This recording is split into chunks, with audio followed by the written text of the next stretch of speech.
Yeah, the first time it was difficult. 11 Yeah. weeks later, he got back on the bike and we started this rest of the season.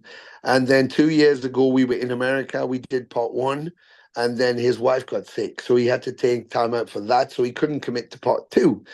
So I was like, okay, he's already booked. I only had 3 weeks left. So I called Mike Hickey, who was in Venom, did Calm Before the Storm, and then was in the Kronos band. He lives in Boston. So he was like, yeah, sure, I can do it. So he jumped on board so I could complete the US tour, the second half.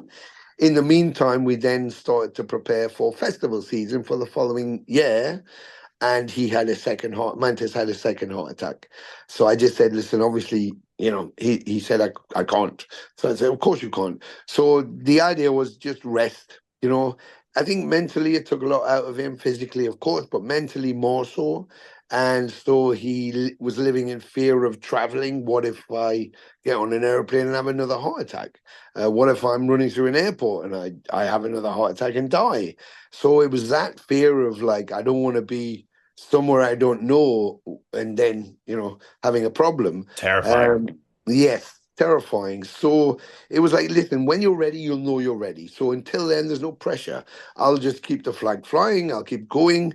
I got Corinne Murphy, who was with 72 Legions, exemplary guitarist. He'd been with Great. Nevermore and Yeah. Annihilator.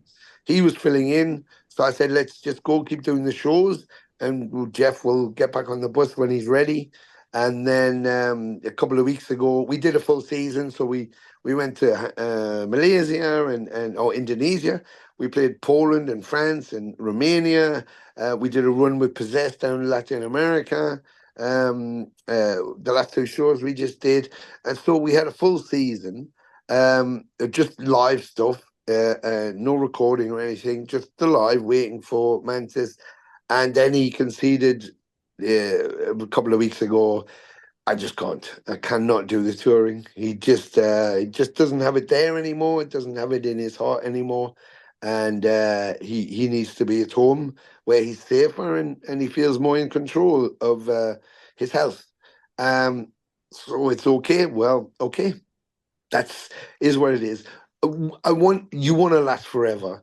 You want to be 18 forever, but life won't let us. So that's okay. That's okay. So, like I said to him, the door's never closed. If in a year's time he feels vibrant and he wants to do a show, and even if he walked on as a guest or just popped up and brilliant, everybody would love that. But while he can't, we should fly the flag.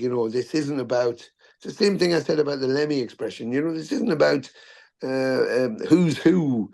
Really, this is about the music and the Yeah. fans. And someone who's 18, has been listening to those albums, doesn't know who that fucking person is. They've never seen that person. So they've heard about that person and the legend is there, but they've never experienced that person. So if we go on and we play and they experience those songs as intensely as they should be, then that's what they want. That's what they need, and that's what it's about.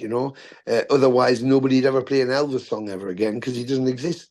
Do you know what I mean? Yeah. So it's we can't. I wish Motorhead was still here. I wish the Sex Pistols were still alive, but although three of them are, but the band itself from that period. So it doesn't, but doesn't stop me listening to Nevermind the Bollocks and going to see any of the Sex Pistols and listen to those songs.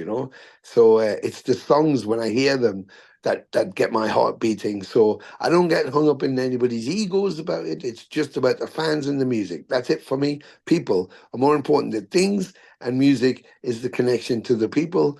That's all we need. That's all we need. Yeah. And music's, here forever, no matter what. Doesn't Will matter. Mantis still help you behind the scenes in terms of writing? Well, I think most of this stuff that we've got, I've done. So again, without putting any pressure, because I want to go like, well, keep writing.